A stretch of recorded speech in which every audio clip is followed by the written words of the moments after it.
సత్యం చెప్పుచు క్రీస్తు వలె ఉండుటకు అది ఎన్ని విషయాల్లో అన్ని విషయాల్లో ఎదగాలి.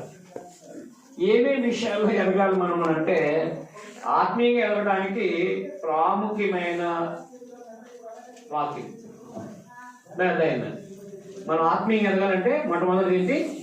దేవుని వాక్యాన్ని మనం నేర్చుకోవాలండి. దేవుని వాక్యాన్ని మనం నేర్చుకోవాలి ఆత్మీయంగా ఎదగాలంటే కనుక. కారణం ఏంటంటే మనకు దేవుని యొక్క వాక్యము అనగా కొత్త నిబంధన మనము నేర్చుకోవడానికి మనం ప్రయాసపడాలి. దేవుని వాక్యం మనకి ఏం చేస్తుంది? దేవుని వాక్యాన్ని మనల్ని ఎందుకు నేర్చుకోవాలి అని అంటే దేవుని వాక్యము మన యొక్క జీవితంలో ఉన్న ప్రతి లోపం లేకపోతే ప్రతి ఒక్క పరిస్థితి అంతా కూడా మనకి ఏం చేస్తుంది అంటే బయట పెడుతుంది అన్నమాట. మనం రాత్రికాలు చదువుకున్నాం ఎబ్రీ 4:12 దేవుని వాక్యానికి శక్తి ఉంది. దేవుని వాక్యానికి శక్తి ఉంది.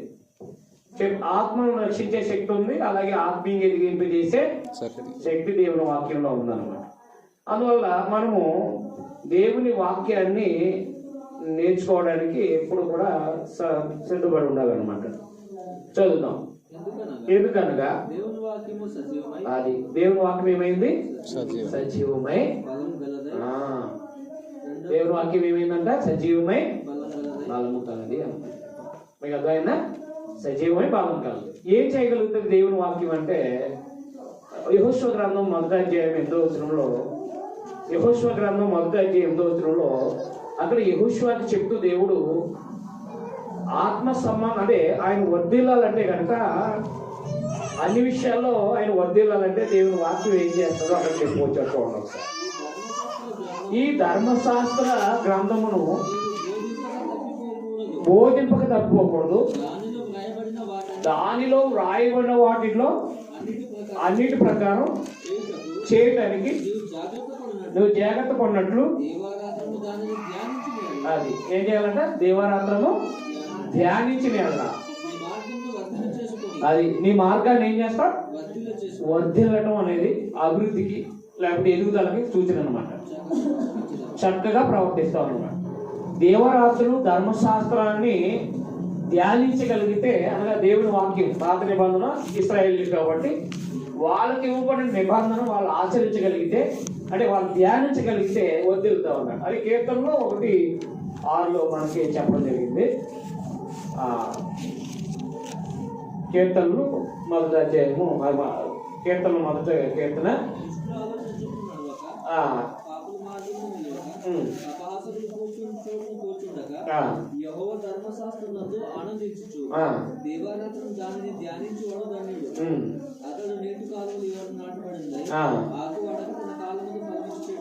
అది అంటే తన కాలం ముందు ఫలమించే చెట్టు వల్ల ఉంటాడంట. అంటే ఇప్పుడు మనము ధ్యాన అనే దేవుని యొక్క సందేశంలో మనం కొత్త నిబంధన, వాళ్ళకైతే పాత నిబంధన ధర్మశాస్త్రాన్ని వాళ్ళు నేర్చుకోవాలి. మనకైతే కొత్త నిబంధన అంటే అపోస్తలులు బోధించిన బోధ. కాబట్టి వాళ్ళని ఏమన్నాడంటే యెహోషువ ఏం చెప్పాడంటే నువ్వు ధర్మశాస్త్రాన్ని బోధించాలి, నేను ధ్యానించాలి. నువ్వు వర్ధిల్లాలంటే కనుక అంటే వృద్ధి చెందాలంటే కనుక ఖచ్చితంగా ధ్యానించాలన్నాడు.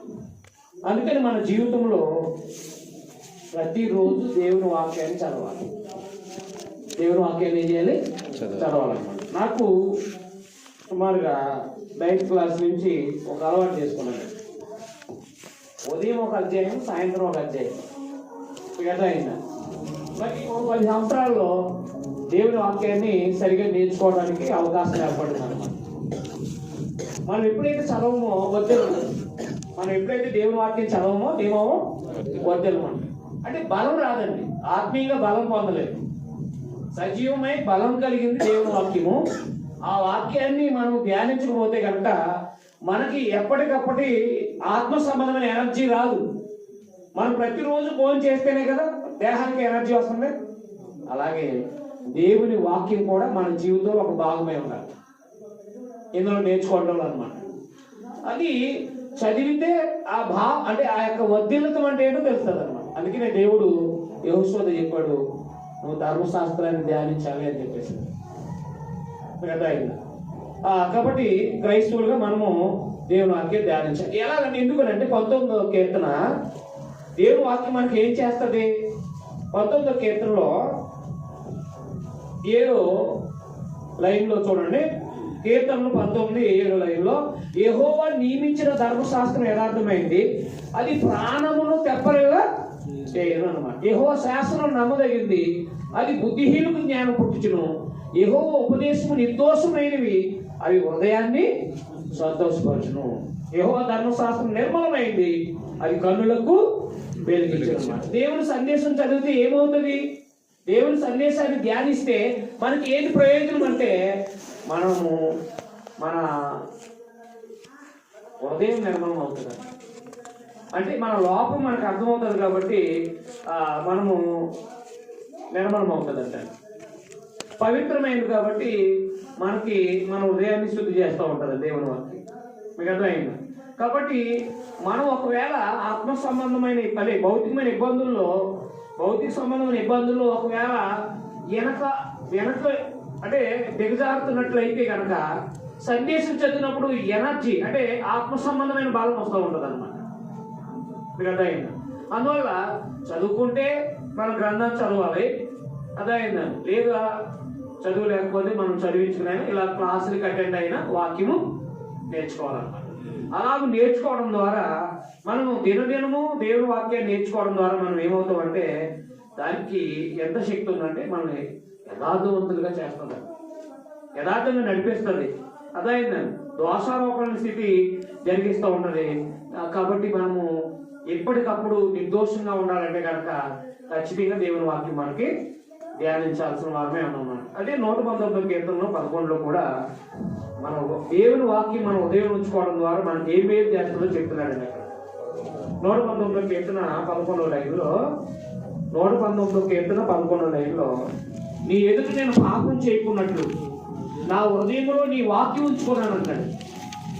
అదైనా దేవుని ఎదుట పాపం చేయకుండా ఉండాలంటే కనుక ఏముండాలి? మన ఉదయంలో వాక్యం ఉండాలి.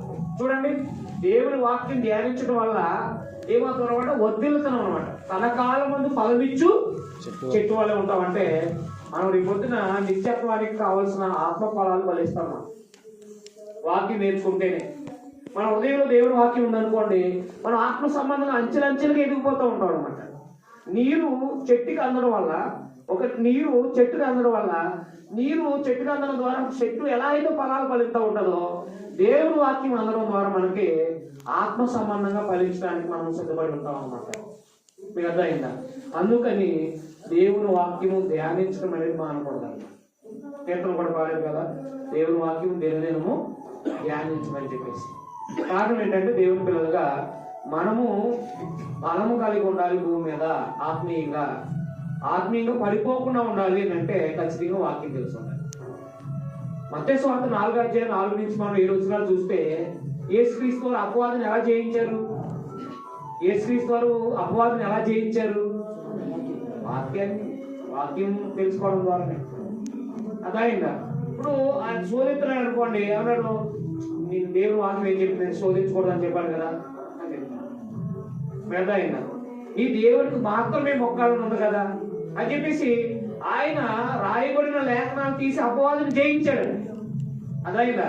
అలాగే మనల్ని అబద్ధ బోధకులు ఏం చేస్తారంటే మనల్ని దిగజార్చేటట్టుగా, మనల్ని తప్పు త్రావులు నడిపించేటట్టుగా వాళ్ళు లేఖనాలు వక్రీకరిస్తారు, వాళ్ళ అపవాద సంబంధాలు అన్నమాట. అలాంటి సమయంలో మనము లేఖనాలను సరిగా ఉపయోగించి మనం నిలబడి ఉంటాం అనమాట. మనం ఏముంటాం? నిలబడి ఉంటాం. చాలా మంది లేఖనాలు సరిగా తెలియకపోవడం వల్ల అపార్థం చేసుకుని ఎంతో మంది తొలగిపోయిన వాళ్ళు ఎంతో మంది ఉన్నారు. అందుకని దేవుని పిల్లలుగా దేవుని యొక్క వాక్యము చాలా ప్రాముఖ్యమైనది మనం నేర్చుకోవడం. దేవుని వాక్యం వినపడడం వల్ల ఆయన త్రోవలు మనకు తెలియబడతాయి. మిగతా దేవుని వాక్యము కన్నులకు వెలిగిస్తుంది కదా. దేవుని వాక్యం కన్నులకు ఏం చేస్తుంది? వెలిగిస్తుంది. అంటే ఎలా ప్రవర్తించాలో చెప్తుంది అనమాట. మనము గుడ్డివారిగా బ్రతికితే అంటే మన ఇష్టానుసారం బ్రతికామనుకోండి, ఏదో ఒక భయంకరమైన సమస్యలో పడిపోయి కూరుకుపోతాం. అదే కనుక వెలుగులో నడుస్తున్నాం అనుకోండి, పడిపోమండి. భౌతికమైన వెలుగులో నడుస్తున్నప్పుడు మనం భౌతికంగా ఎలా పడిపోము? ఆత్మీయంగా దేవుని వాక్యం అనే వెలుగులో నడుస్తున్నప్పుడు మనము ఆత్మీయంగా పడిపోయే అవకాశాలు లేవు అందువల్ల. కాబట్టి మనం ఆత్మ సంబంధంగా ఎదగాలంటే కనుక ఖచ్చితంగా మన జీవితంలో ఒక భాగం అంటే ఒక సమయం దేవుని వాక్యాన్ని చదవడానికి కేటాయించుకోవాలి. దేవుడు ఎంత ప్రేమించాడంటే మనకి మన భాషలో తర్జుమా చేయబడింది. దేవుని వాక్యం మన భాషలో తర్జుమా చేయబడింది. మరి తర్జుమా చేయబడింది. ఒక్కొక్కసారి భాష తెలియదు ఏదైనా మనం చదువుతున్నాం అనుకోండి, చాలా కష్టంగా ఉంటుంది. అందువల్ల దేవుడు మనల్ని ప్రేమించి మనలే కాదు అనేక భాషలో వారిని ప్రేమించి దేవుడు అనేకమైన పండితుల ద్వారా సందేశాన్ని తర్జుమా చేయించాడు అన్నమాట. అందువల్ల సందేశము మనం ఎప్పుడు కూడా నేర్చుకునే విషయంలో నిర్లక్ష్యం చేయకూడదు. వాక్యం అందకపోతే నీరు అందకపోతే చెట్టు ఎలా ఫలించదో, వాక్యం అందకపోతే ఆత్మ సంబంధంగా యేసు ప్రభువులాగా మనం తయారు కాలేమండి, ఎదగలేమన్నమాట. అందుకని ఎదగకుండా ఉండడానికి ఏవైతే ఆటంకాలు ఉన్నాయో అవన్నీ వదిలేసి ఎదగడానికి కావాల్సిన సందేశాన్ని మనం ఎప్పుడు కూడా నేర్చుకుంటూ ఉండాలన్నమాట. మీకు అర్థమైందా? కాబట్టి ఖచ్చితంగా దేవుని వాక్యం నేర్చుకోవాలి. మనము యథావిధిగా మనం కష్టపడి పనికి వెళ్తూ ఉంటాం, సాయంత్రం వచ్చేటప్పటికి కాసేపు దేవుని వాక్యం చదువుతూ ఉంటే చాలా ఎనర్జీగా ఉంటుంది. మీరు ఖచ్చితంగా ఆలోచించేది చేసి చూడండి. నా జీవితంలో మొదటి నుంచి నేను చదువుకు రావడం ద్వారా ఈరోజు నాకు ఆదికాల నుంచి ప్రార్థన గ్రంథం వరకు కూడా నేను గ్రహించగలిగాను. ఎక్కడ ఏ విషయం ఉందో గ్రహించగలుగుతూ ఉంటాను. కాబట్టి పాత నిబంధనలో కొన్ని సంఘటనలు మన జీవితంలో జ్ఞాపకం ఉండడం ద్వారా పాపం చేయడానికి తెగించం. దేవుని వాక్యం హృదయం ఉంటే కనుక ఏం చేయం, మనం పాపం చేయడానికి తెగించం అన్నమాట. అదే వాక్యం అందట్లేదు అనుకోండి, మనం పడిపోవడానికి అవకాశం ఉంటుంది. అందుకని వర్ధిల్లాలంటే అనగా క్రీస్తునందు సంపూర్ణం అవ్వాలంటే కనుక ఖచ్చితంగా మన జీవితంలో ప్రతిరోజు దేవుని వాక్యాన్ని చదవాలి. అది పౌలు గారు తిమోతి అంటాడు, నువ్వు దేవుని వాక్యాన్ని బోధించు, సమయమందు అసమయమందు అని చెప్పేసి మాట్లాడు. అర్థమైందా? అందుకని వారు పరిశుద్ధాత్మ ద్వారా దేవుని వాక్యాన్ని మొదటి శతాబ్దంలో నేర్చుకున్నారండి. మీకు అట్లయినా అర్థమలేదా? కాబట్టి ఖచ్చితంగా ప్రతిరోజు అనమాట. కానీ ఆదివారం 1 గంట నేర్చుకోవడం ద్వారా ఏం జరుగుతుందో తెలుసా? ఆదివారం 1 గంట వాక్యం వింటారు, ఆరాధన ఎనర్జీగా ఉంటారు. అవునా కదా? వాక్యం విన్న తర్వాత ఎలా ఉంటుంది? ఇంటికి వెళ్తారో టీవీ పెడతారు సాయంత్రం దాకా, ఎనర్జీ తగ్గిపోతుంది. అవునా కదా? ఇంటికి వెళ్ళిన తర్వాత ఏం చేస్తారు? ఆ సినిమాని ఈ సినిమాని, ఆ తర్వాత ఆ ప్రోగ్రామ్ అని ఈ ప్రోగ్రామ్ అని, లేదా ఆ సీరియల్ ఈ సీరియల్ అని పెట్టేసుకుని చూస్తూ ఉంటారు. ఈ గంట నేర్చుకున్న సందేశం అంతా ఏమైపోతారు? మర్చిపోయి సోమవారం నుంచి బలహీనం అయిపోతారు. అర్థమైనా లేదా? అదే దేవుని వాక్యాన్ని విని ధ్యానించామనుకోండి, దాన్ని నెవరు వేసుకోవటం అంటారు. దేవుని వాక్యం చదవటం వేరు, ధ్యానించడం వేరు. నాకు ఒక సమస్య ఉంది. ఏంటంటే నాకు తెలియదు, అది థైరాయిడ్ అనేది ఉందన్నమాట. ఎప్పుడు అంటే సరిగ్గా వాక్యం చదువుకునే విషయంలో ఆహారం నిర్లక్ష్యం పెట్టేశాను. అదుపు తప్పింది అన్నమాట, దేహం అదుపు తప్పింది. ఎప్పుడో ప్రారంభంలో వాక్యం చదువుకుంటుంటే చదివిన వాక్యము ఏదైతే చదివానో అది పడుకున్న తర్వాత 1 గంట వరకు అదే తిరిగింది. ఏదైనా అంటే ఆ దేహ సంబంధమైన సమస్య నా ఆత్మ సంబంధమైన జీవితానికి చాలా ప్రయోజనమైందని అలాగా ధ్యానించడం వల్ల ఏమైపోయిందని మైండ్లోకి వెళ్ళిపోయింది. అది సర్వసాధారణంగా మనం కష్టపడి వచ్చిన తర్వాత ఆటోమేటిక్గా మనము భోజనం చేసిన తర్వాత నిద్ర వచ్చేస్తాం. అవునా కాదా? నాకు నిద్ర వచ్చింది కదా 1 గంట వరకు. అది నాకు ఎంతో ప్రయోజనమైంది. నాకు ఈరోజు ఎంతో ప్రయోజనమైంది. ఎక్కడైనా దేవుని వాక్యాన్ని ఏదైనా చెప్పగలిగే సామర్థ్యాన్ని నేర్చుకోగలిగామంటే పాప సంబంధాల జీవితంలోకి వెళ్లకుండా జాగ్రత్త పడ్డానంటే వాక్యం ధ్యానం చేయడం అన్నమాట. అదైనా అంటే పాపంలో పడకుండా ఉండడానికి దేవుని వాక్యము ఆత్మీయంగా ఎదగడానికి చాలా ప్రయోజనకరమైనది అనమాట. అందుకని ఎప్పుడు కూడా వాక్యం చదవకుండా పడుకున్నాం అన్నమాట. అంటే ఇప్పుడు ప్రారంభ దశలో సుమారుగా 20 సంవత్సరాలు దేవుని వాక్యం చదవకుండా పడుకొని నిద్రపడదు. అదైంది. అలాగున దేవుని వాక్యం నేర్చుకోవడం ద్వారా క్రైస్తవుడిగా ఎలా ఉండాలో అలా నిలబడి ఉండడం జరిగింది అన్నమాట. అయితే ఇప్పుడు నేను పడిపోకుండా జాగ్రత్త చూసుకోవాలి, పడిపోకుండా చూసుకోవాలన్నమాట. చూసుకోవాలంటే సందేశం చనిపోయే వరకు చదువుతూనే ఉండాలి అన్నమాట. మీకు అర్థమైనా అర్థం. రెండవది, మన వాక్యం నేర్చుకోనివ్వకుండా అపవాది చాలా ప్రయత్నాలు చేస్తూ ఉంటాడు. నేను అవునా కాదా? ప్రతి ఆటంకాన్ని పడద్రోయగలిగేది ప్రార్థన. రెండోది, మనం ఆత్మీయంగా ఎదగాలంటే ఏం చేయాలి?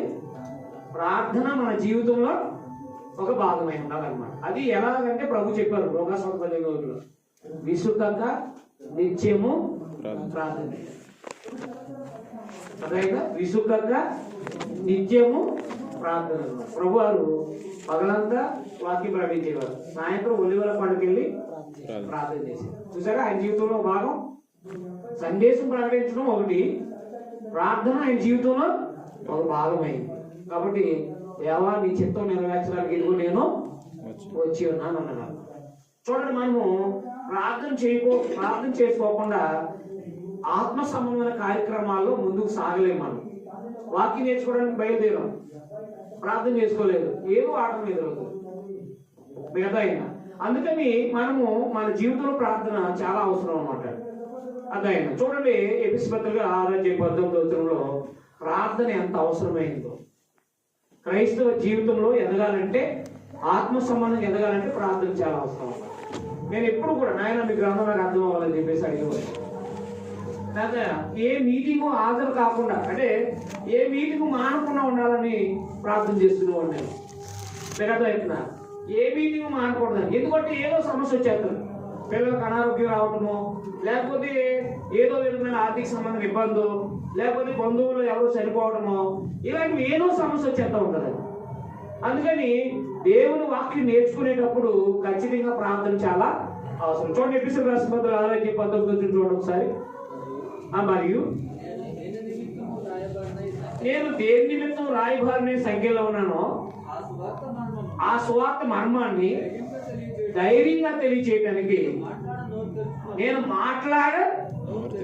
నోరు తెరిచినప్పుడు ధైర్యంతో మాట్లాడడానికి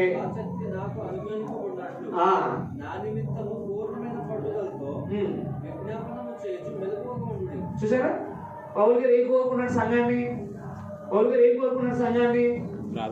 ప్రార్థన చేయమని. ఎందుకు? సువార్త ధైర్యంగా చెప్పాలంట, సువార్త ధైర్యంగా చెప్పాలి. ఎందుకు అని అంటే ఆటంకం పరిచే వాళ్ళు ఉన్నారు కాబట్టి. అపోస్తలుల 4:25 వాళ్ళు ప్రార్థన చేశారు, ఎలాంటి ప్రతిఫలం వచ్చిందో చూడండి ఒకసారి. అపోస్తలుల 4:25 అన్ని జనులు ఎలాగ అలా చేశారు?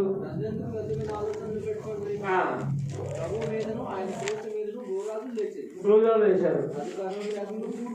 అది చూసారా, మొదటి శతాబ్దంలో అపోస్తల కార్యములో ఎప్పుడైతే 3-4 అధ్యాయాలు సువార్త ప్రకటించడం చేశారో, అంటే అధికారులు అందరూ కూడా ఎలా ఆపేద్దామని ఆలోచన చేశారు. అలా ఆపేస్తారని తెలిసి కీర్తనలో రాసావు కదా అని చెప్తున్నారు ఆయన ప్రార్థనలో. నాదా అని చెప్తూ, నువ్వు భూమిని ఆకాశాన్ని సృష్టించావు, అయితే సువార్తకి వ్యతిరేకంగా పొత్తు పిల్లలు వీళ్ళందరూ కూడా భూరాజులు ఏకంగా కూడుకున్నారని చెప్పి సంఘం ప్రార్థన చేస్తున్నారు. అక్కడ సువార్తలో సమస్యలు వస్తే సంఘం ఏం చేసింది? ప్రార్థన చేస్తుంది. ఎలాంటి ప్రతిఫలం వచ్చిందో మీరే చూడండి. అక్కడ తర్వాత అధికారులు ఏకంగా కూడిరి, అది నువ్వు పరిశుద్ధాత్మ ద్వారా దావీదు మాట, అంటే కీర్తన 2లో దావీదు మాట పలికించావు. ఏవి జరగవలెనని నీ హస్తము నీ సంకల్పము ముందు నిర్ణయించను, వాటన్నిటిని చేయటానికి ఏ రోజును పొద్దు పిల్లలను అనిజనులు ఆపేయటానికి, స్వార్థ పని ఆపేయటానికి. మిగతా మనకు కూడా టైం తీయాలి కదా. దైవ సంబంధమైన కార్యక్రమాలు అడగాలి. కొంచెం ఉదాహరణకి వాక్యం నేర్చుకో, రాత్రి జ్ఞానం రాలేదు, కారణం కొంచెం లోక ప్రభావం ఉందా లేదా? ఖచ్చితంగా దైవ కార్యాలు ఆపేయడానికి ప్రయత్నాలు ఉంటాయి. ఎదిగితే బాగుపడిపోతాం కదా. వాక్యం వింటే ఏమైపోతాం? ఆత్మీయంగా బాగుపడతాం. వాక్యం వినకుండా చేయాలి అవ్వాలి, మరి ప్రయత్నాలు అయ్యి ఎప్పుడు ప్రార్థన చేసుకోవాలి మనం. చూడండి అక్కడ, ప్రభువా ఈ సమయమందు వారి బెదిరింపులు చూసి రోగులను స్వస్థపరచడానికి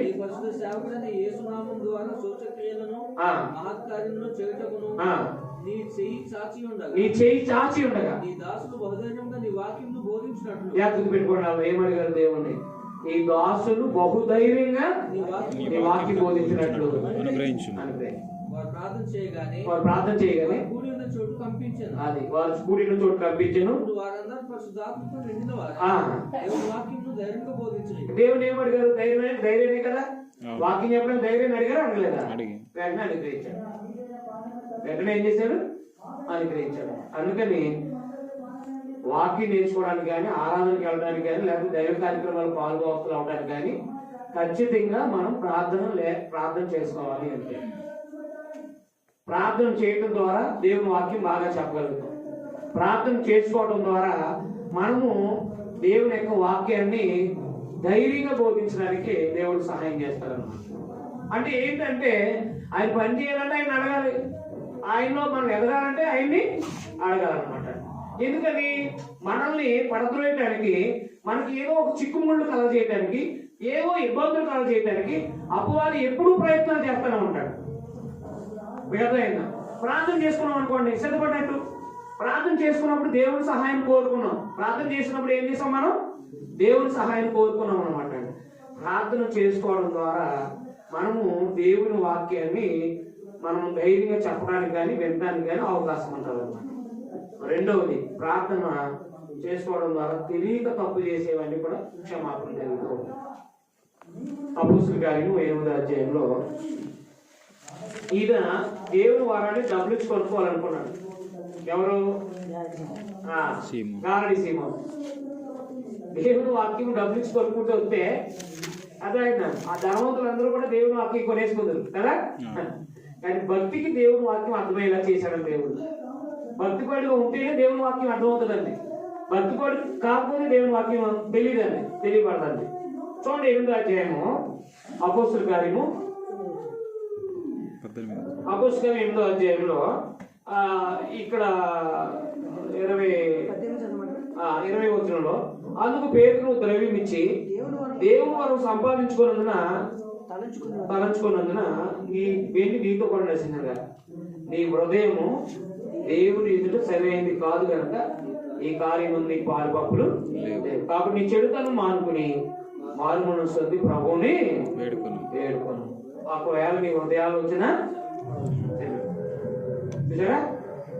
ఆయన తెలియక గారడి సీమోను ఏం చేశారంటే, వాళ్ళు చేసే అద్భుతాలు మహత్కార్యాలు పరిశుద్ధాత్మ ద్వారా చూసి ఆ వరం నాకు ఇవ్వనని చెప్పి డబ్బులు పెట్టాడండి అక్కడ వెళ్ళి. అప్పుడు నువ్వు దేవుని వరాన్ని ధనంతో పనులు నీవు ఏం చేస్తావు? చెడుతనం చేస్తావు. కాబట్టి నీ హృదయాలోచన క్షమించబడాలంటే, అంటే నువ్వు చేసిన తప్పు క్షమించబడాలంటే నువ్వేం చేయాలి? ప్రార్థన చేసుకోవాలి. అంటే ఒకసారి మనం తెలియక తప్పు చేస్తాం, అర్థమవుతుంది, వాక్యం విన్నప్పుడు అర్థమవుతుంది. అప్పుడు వెంటనే ప్రార్థన చేస్తాం. నాయన నేను అనుకోకుండా మనం తిట్టేసాను, లేదా అనుకోకుండా కొట్టేసాను, లేదా అనుకోకుండా ఇలా చేశాను, ఆయన నన్ను క్షమించమని చెప్పేసి వెంటనే వేడుకోవాలి. క్షమాపణ వేడుకోవడం ద్వారా మనం ముందుకు సాగుతా ఉంది. అదైనా మన తప్పు మన కళ్ళెదురులో కనబడింది అనుకోండి, ముందుకు సాగలుగుతామా? సాగలేము.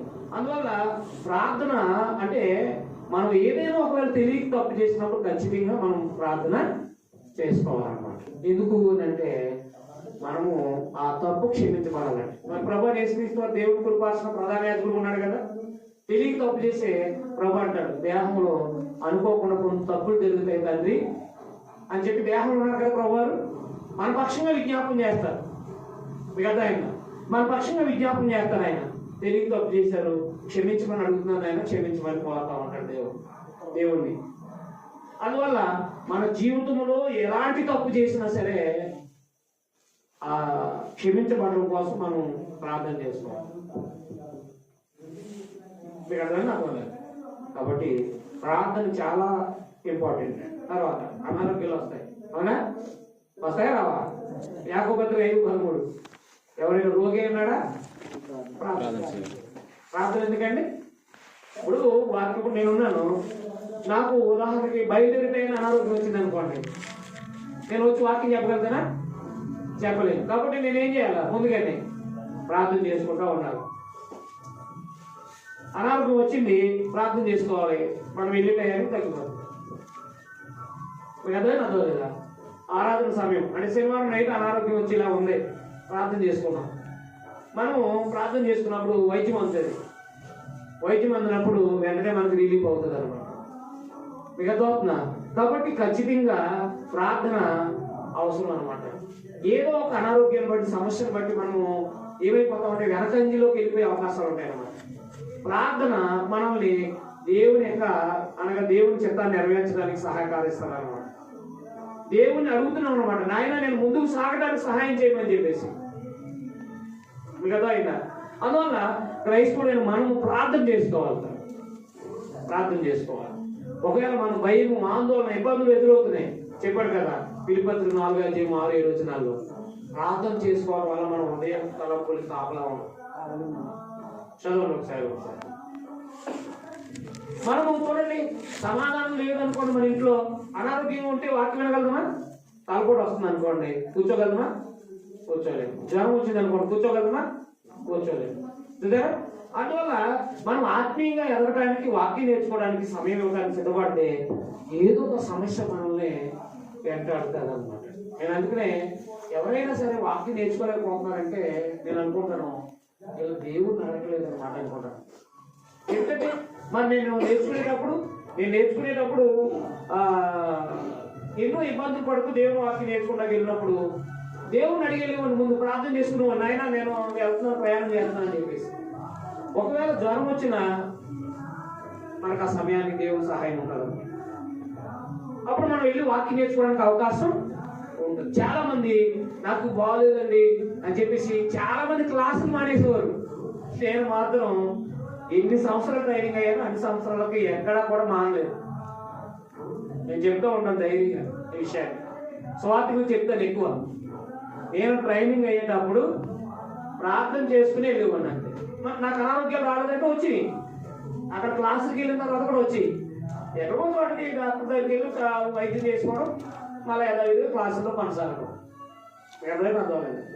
మనం ప్రయాసపడకుండా ఏది మన సొంతం అవును. నేను అవునా కదా? ఒక ధనమైనా ఏదైనా ప్రయాసపడకుండా అవుతుందా? అవునండి. అందుకని ప్రార్థన చాలా ప్రాముఖ్యం. క్రైస్తవుడికి ఎదగడానికి ప్రార్థన చాలా అవసరం అన్నమాట. అందుకు చూడండి ఒకసారి, చింతపడకూడదు కానీ అది మనకేముంటుంది? శక్తి ఉంటుంది ఉండదా? ప్రతి విషయంలోనూ మన పిల్లలు బాగోలేదు అనుకోండి, ఏముంటుంది మనకి? చింత ఉంటుంది. భర్తకు బాగోకపోయినా చింత ఉంటుంది, భార్యకి బాగోకపోయినా చింత ఉంటుంది. మన ఇంటి సంబంధులు అంటే మన తల్లిదండ్రులు, మనకు సంబంధించిన అన్నదమ్ములకి ఎవరికైనా బాగోలేదు అనుకోండి, ఏముంటది మనకి? చింత. ఏం చెప్పాడు? దేనిని గూర్చి చింతపడు. ప్రతి విషయంలో ప్రార్థన విజ్ఞాపనముల చేత కృతజ్ఞత పూర్వకముగా మీ విన్నపములు దేవునికి తెలియజేయండి. ఎవరు చెప్పండి? దేవునికి కాదు. ఎవరు కాదు? దాన్ని మనకి ఎప్పుడు ఎవరు చెప్తాం? ఆ లేవలు చేస్తాయి, నవ్వుకుంటాయి. అవునా? మన బాధ అంతా కూడా ఏడ్చి మరి చెప్తాం బయటకి. అవునా? వాళ్ళేమో అలాగంటూ ఉంటారు. అవునా కదా? బాధలు ఎప్పుడు దేవుడు చెప్పుకోవాలి, చింత ఎప్పుడు ఆయన మీద అయ్యాలి. ఎవరైనా అవ్వలేదా? మనుషులు చెప్తే హేళనకరంగా ఉంటుంది. మనుషులు చెప్తే ఎలా ఉంటుంది? హేళనకరంగా. కాబట్టి ఎవరు చెప్పుకోవాలి? దేవుడికి. అప్పుడు సమస్త జ్ఞానమునకు మించిన దేవుడు సమాధానం. చూడండి, ప్రార్థన చేసుకోవడం వల్ల, దేవుడు చెప్పుకోవడం వల్ల ఏమవుతుంది? సమస్త జ్ఞానానికి మించిన దేవుని సమాధానం. యేసుక్రీస్తు వలన మీ హృదయాలకి మీ తలంపులకి కావాలి ఉండును. హృదయాల తలంపులు కావాలి అనుకోండి, పాడవకుండా ఉంటాం మనం. అదైందా? మన చింత ఎక్కువగా ఆలోచించి బీపీ రేజ్ అయిపోయి పడిపోతూ ఉంటాం. నేను రాజమండ్రి దగ్గర కోరుకొండ అని ఒక బహిరంగ మీటింగ్ పెట్టారు. ఆ మీటింగ్కి వెళ్ళే ముందు నైటు ఒక ఆమె ఆర్థిక సంబంధమైన సమస్యలతో టెన్షన్ పెట్టేసుకుని పడిపోయిందండి. రెండో రోజు మీటింగ్ కొంచెం గందరగోళంగా జరిగిందండి. అంటే సంఘంలో ఒక ఆమె పడిపోతే మనం ఇక్కడ పని ఆపేసి గబగబా అది వైద్యం తీసుకెళ్దామా అలా నీకు గందరగోళం జరిగిందంటే అంటే ఆవిడ ఏం చింతించిందనమాట, ఈమె ఏం చేయాలా, ఆర్థిక సమస్యల్లో ఇబ్బంది పడిపోయి ఏం చేయాలని చెప్పేసి చింతపడతాం. షుగర్ ఎక్కువైపోయి పడిపోయి చూసారా. కాబట్టి ఇప్పుడు మనకి ఎన్ని ఉన్నా సరే ఆయన మీద మోపి మనం చేయాల్సిన పని చేసుకుంటూ పోవాలి. అప్పుడు సమస్త జ్ఞానానికి మించిన దేవుని సమాధానం మన హృదయాలకి తలంపులు కావాలి. ఆ హృదయాల తలంపులు దూరంగా ప్రయాణం చేసేటట్టుగా ఉండకూడదు అనమాట. అయితే ఎక్కువ ఆలోచనలోకి వెళ్ళిపోకూడదు అనమాట. అలాంటి ఆలోచనలకు వెళ్లకుండా మనం జాగ్రత్త పడాలంటే ఖచ్చితంగా ప్రార్థన అవసరం. దేవుని సమాధానం అనుకున్నాను. అందువల్ల ప్రార్థన అనేది చాలా అవసరం అండి. అందుకనే ప్రభువు చెప్పారు ఆ విషయాన్ని, విసుగక. అందువల్ల మనము ఆత్మీయంగా బలపడాలంటే ప్రార్థన చేశారు. చూడండి అక్కడ పౌలు గారు ప్రార్థన చేశారు కదా, కొలస్సీ పత్రిక 1వ అధ్యాయము 9వ వచనం నుంచి ప్రార్థన చేశారు సంఘం కోసం. ఏమని చేశారు చూడండి. కొలస్సీ పత్రిక 1వ అధ్యాయము 9 నుంచి చూడండి ఒకసారి. అందుచేత ఈ సంగతి విన్నట్టు నుండి మేము మీ నిమిత్తం ప్రార్థన చేయటం మానక. చూసారా, సంఘాల కోసం ప్రార్థన చేయటం మానలేదంట. మరి మనం మానొచ్చా? ప్రార్థన చేయటం మానక మీరు సంపూర్ణ జ్ఞానం, ఏ జ్ఞానం? సంపూర్ణమైన జ్ఞానం, ఆత్మ సంబంధమైన వివేకం గలవారును, ఆయన చిత్తము పూర్ణంగా గ్రహించువారుని, ప్రతి సత్కార్యంలో సఫలమగుచు, దేవుని విషయమైన జ్ఞానమందు అభివృద్ధి పొందుచు, అన్ని విషయాల్లో ప్రభువుని సంతోషపెట్టినట్లు ఆయన తగినట్లు నడుచుకోవాలని ఆనందంతో పూర్ణ ఓర్పుతో దీర్ఘశాంతం కనపరిచినట్లు ఆయన మహిమా శక్తిని బట్టి సంపూర్ణ బలంతో బలపరచబడాలని. ఎలా బలపరచబడాలి? సంపూర్ణ బలముతో బలపరచబడాలని ఏజోవాసులైన పరిశుద్ధుల శాస్త్రంలో పాలువారు అవుటకు మనల్ని పాత్రగా చేసిన తండ్రికి మీరు కృతజ్ఞత చెల్లించాలని దేవుని బతిమాలుకుంటున్నాను అన్నాను. ఆత్మ సంబంధంగా బలవంతులు అవ్వాలంటే ఏమవ్వాలి? ప్రార్థన చేసుకోవాలన్నమాట. కొన్ని ఇబ్బందులు సమస్యలు బట్టి మనకు బలహీనత వస్తుంది. అది దేహ బలత కాదు, ఆత్మీయ బలహీనత వస్తుంది. అప్పుడు వెంటనే వాక్యం చదువుకోవడానికి మనసు రాదు. మీకు అర్థమైందా? వాక్యం చదువుకోవడానికి మనసు సిద్ధంగా ఉంటేనే కానీ మనం చదవలేదు, అవునా కదా? ఆత్మ బలహీనమైనప్పుడు వెంటనే దేవునితో మాట్లాడాలి. ప్రార్థన చేయడం అంటే దేవునితో మాట్లాడు. నాయన నా పరిస్థితి ఇలా ఉంది, జ్ఞాపకం చేసుకోవాలి, ఇలాంటి ఇబ్బందులు సమస్యలు ఉన్నానని చెప్పేసి.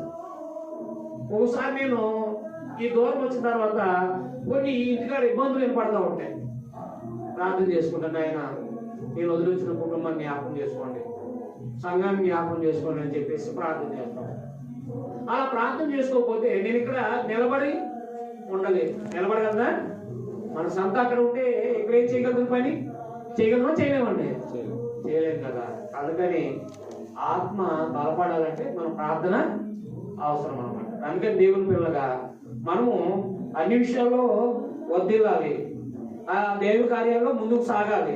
అందుకని వాళ్ళు ఏం చేశారు తెలుసా? ఒకసారి అపోస్తలుల కార్యము 6వ అధ్యాయము 7వ వచనం చూడండి ఒకసారి. కృపతోను క్షమించాలి, 6వ అధ్యాయము 4వ వచనం. క్షమించాలి, 6వ అధ్యాయం 4వ వచనం. అయితే మేము ప్రార్థన యందును వాక్య పరిచర్య యందును. ఎందులో చూడండి, అపోస్తలుకి పరిశుద్ధాత్మ ద్వారా పనిచేస్తున్నారండి, అవునా కదా? పరిశుద్ధాత్మ ద్వారా పనిచేసే వాళ్ళే ఎందులో గడపాలంటే అలా ఎందులో అంటే ప్రార్థన.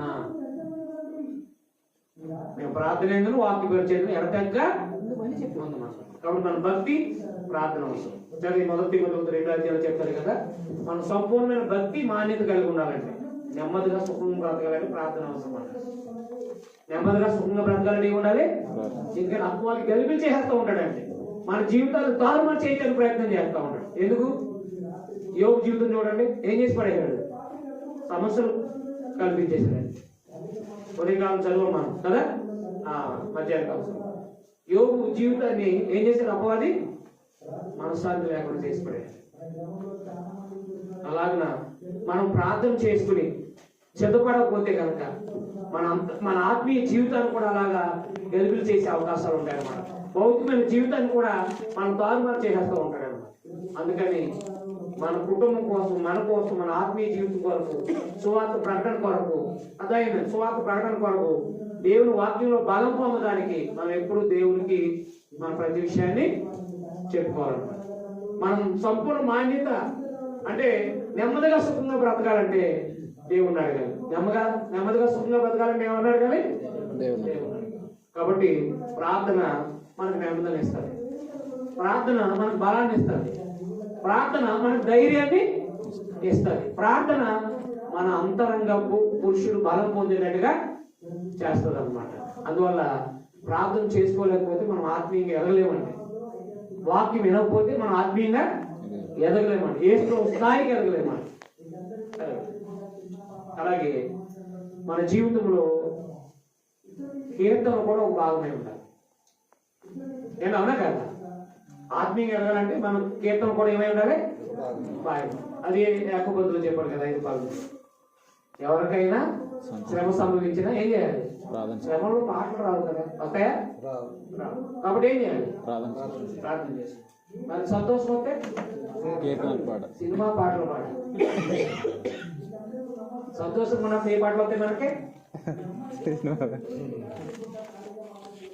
నిజం చెప్పండి, మన చెవులు ఏమి వింటాయో అయ్యే వస్తాయి, ఏం చూద్దామో అయ్యే వస్తాయి. అవునా కదా? ఆటోమేటిక్ గా మీరు అంటానే అంటారు. కారణం ఏంటి తెలుసా?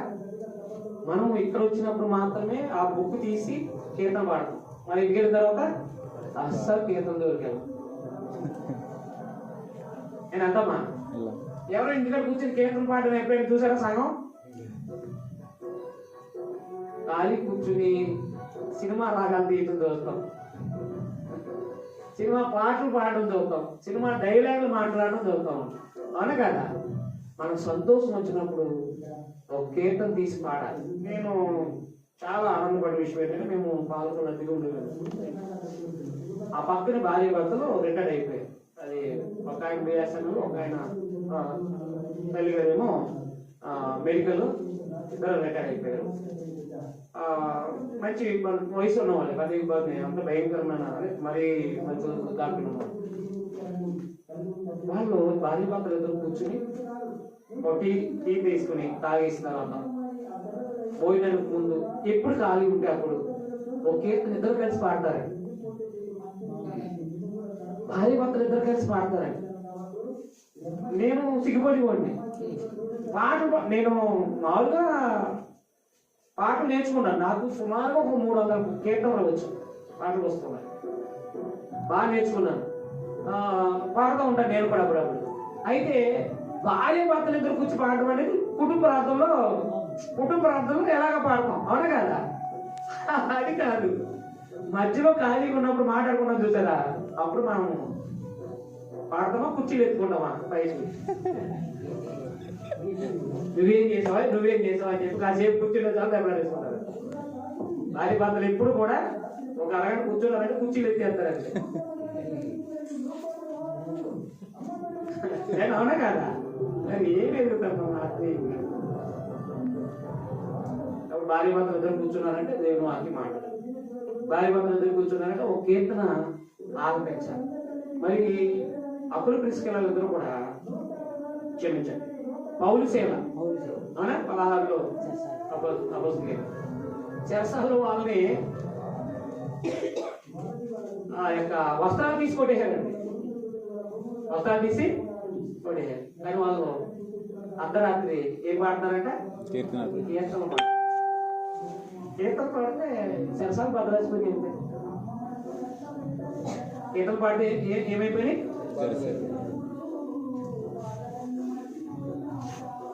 ఆలోచించండి. దేవుడు కీర్తనలు కూడా మనల్ని హెచ్చరిస్తాయి, కీర్తనలు కూడా మనం ఏం చేస్తాయి? హెచ్చరిస్తాయి. అందుకు ఖచ్చితంగా మనము కీర్తనలు పాడాలి. అదే మొదటి కొలస్సీ పత్రిక 3:16, ఎఫెసీ 5:19 మనం చదవగలిగితే ఒకరినొకరు హెచ్చరిస్తూ, అదైన ఆత్మ సంబంధమైన పద్యాలు, పాటలు, కీర్తనలు ఏం చేయమన్నాడు? ఒకరినొకరు కీర్తిస్తూ అంటే హెచ్చరిస్తూ మీ హృదయాల్లో ప్రభువుని గురించి పాడుతూ దేవుని వాక్యాన్ని హృదయంలో సమృద్ధిగా నివసింప చేయండి. అంటే దేవుని వాక్యాన్ని పాటల రూపంలో కీర్తన రూపంలో కట్టారు కాబట్టి ఆ కీర్తనలు మన హృదయంలో ఉండే దేవుని వాక్యం ఉండదు. అంటే కీర్తన రూపంలో కూడా మన వాక్యాన్ని హృదయంలో పెట్టుకోవచ్చు అన్నమాట. ఒక కీర్తన పాడడం అర్థమైందా? కీర్తన పాడినప్పుడు ఎవరొకరికి హెచ్చరిక చేస్తారు. కీర్తన పాడేటప్పుడు ఏం చేస్తే ఎవరినొకరిని హెచ్చరిక చేస్తుంది అన్నమాట.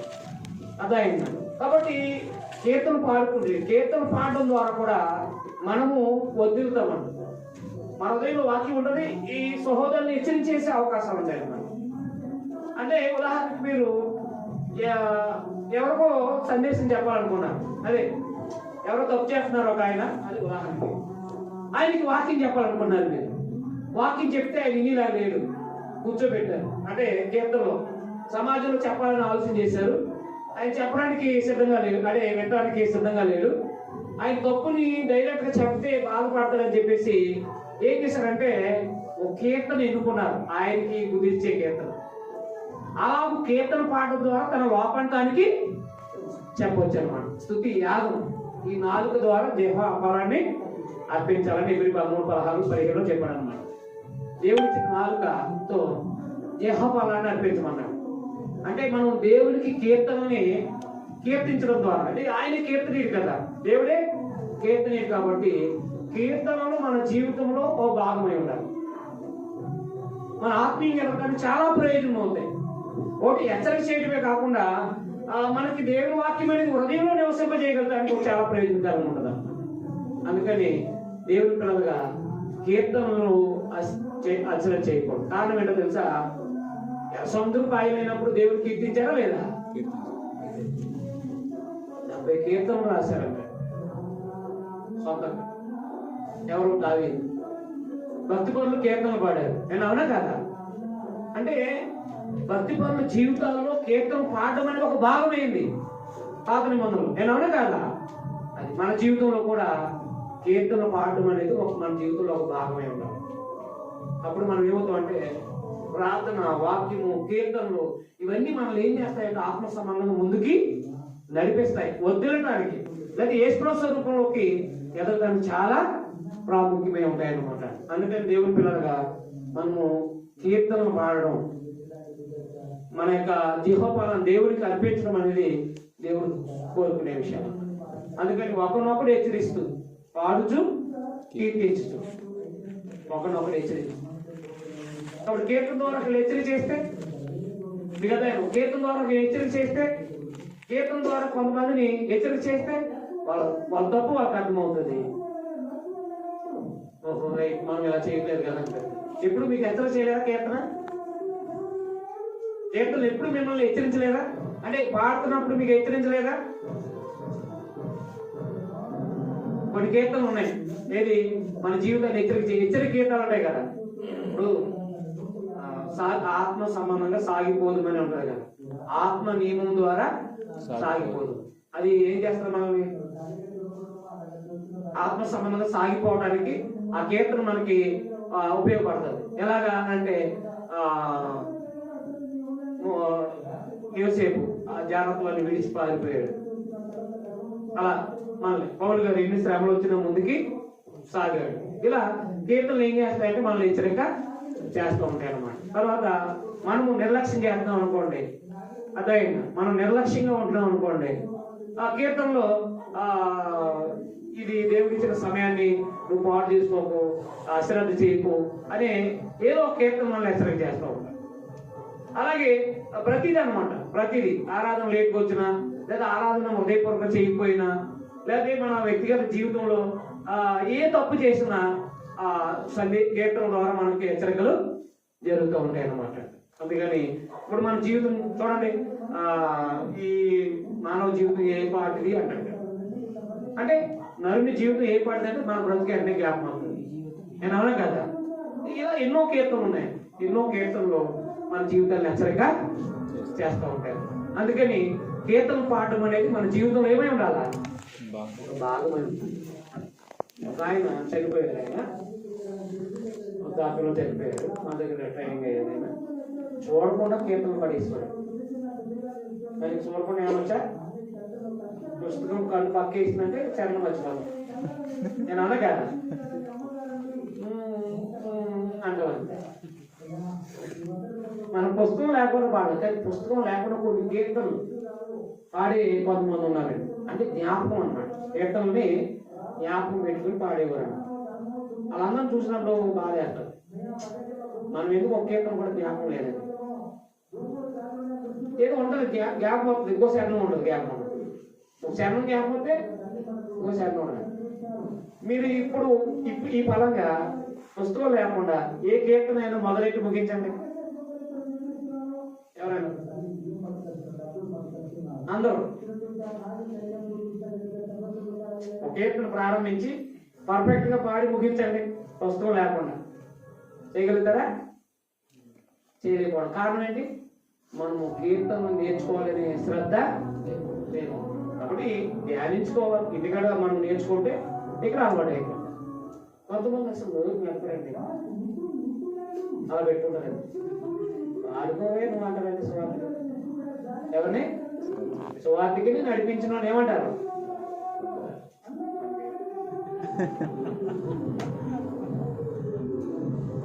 నా నోరేమి నేను మెదపలేను, నాకు చాలా బద్ధకం. పాడలేదు నా నోరు మెదపలు. దేవుని మాటలు కీర్తన ద్వారా పాఠం ద్వారా మన యొక్క నోరు కూడా పవిత్రం అవుతుంది. అవునా కదా? పవిత్రమైన మాటలు పలికితే పవిత్రం అవుతుంది, అవుదా? మరి పాడటానికి మనం ఎప్పుడు కూడా తెగించాలి. చాలా మంది మెదపలు, నాకు బూతులు మాత్రం వరుసగా అవునా కదా? సినిమా చరిత్ర అంటే ఏదైనా ఒక స్టోరీ చూస్తే ఏ బిట్టు కూడా మర్చిపోకుండా చెప్పారు చేలు. అవునా కదా? కాబట్టి దేవుడి పిల్లలుగా గుర్తుపెట్టుకోవాల్సిన విషయాలు ఏంటంటే, మనం ఎప్పుడైతే లోకం వైపుకి వెళ్తామో అప్పుడు మన జీవితం ఎదుగుదల అర్థమైందా? అందుకని మనము పని చేసుకుంటే కీర్తన పాడచ్చు. నేను అవునా కదా? కీర్తన పాడడానికి పని ఆపక్కర్లేదు. అవునా కదా? ఊరు పుడుస్తా మా ఏరియాలో పాటలు పాడదు, ఆ పాటలు వేయలే. చాలా మంది తక్కువ క్రైస్తవ కీర్తన పాడేది. క్రైస్తవ కీర్తన కాదు, ఏదో పద్యాలు పాడతారు. తెలంగాణకి అయితే మరి ఎక్కువ పాడుతూ ఉంటారు. అంటే పాటలు ఆ శ్రమ మర్చిపోవడం కోసం ఏం చేస్తారనమాట? కీర్తన పాడతారు. అంటే పని పాటలేదు. చూడండి వాళ్ళ జీవితంలో భాగం చేస్తున్నారా లేదా? మరి అదే మనము దేవుని వాక్యం ద్వారా కట్టిన పాటల్ని, కీర్తనల్ని మనం కూడా సమయ సందర్భం లేకుండా ఏం చేయొచ్చు? పాడచ్చు. ఇప్పుడు సంతోషంగా వస్తే ఏం పాడాలి? దేవుని కీర్తించాలి. అదైనా అర్థం లేదా? ఎవరు కీర్తించాలి? కాబట్టి మనము ఆత్మీయంగా ఎదగడానికి కీర్తనలు చాలా తోడ్పడతాయి. తర్వాత మనకి సహవాసం చాలా ప్రాముఖ్యం. ఎఫెసీ పత్రిక 4:15 మొదలవుతుంది. క్రైస్తవులుగా మనము ఆదివారం ఆరాధన చేసుకుని ఎవరి కాలం పరిగెత్తిపోతాం పనులకి. అదైనా లేకపోతే ఎవరో ఒకరిని జోడిగా పెట్టుకుంటూ ఉన్నాం, అంటే ఎవరో ఒకరితో సహవాసం చేస్తూ ఉన్నాం. ఆ సహవాసం పరిశుద్ధులతో ఉండాలంటే. ఎందుకంటే చూడండి అక్కడ ఎఫెసీ పత్రిక 4:15 కాబట్టి సమాధానమనే బంధం చేత పరిశుద్ధాత్ముడు కలిగించే ఐక్యతను కాపాడుకుంటూ శ్రద్ధ కలిగిన వారే ప్రేమతో ఒకరినొకడు సహించు మీరు పిలువబడిన పిలుపుకు తగినట్టు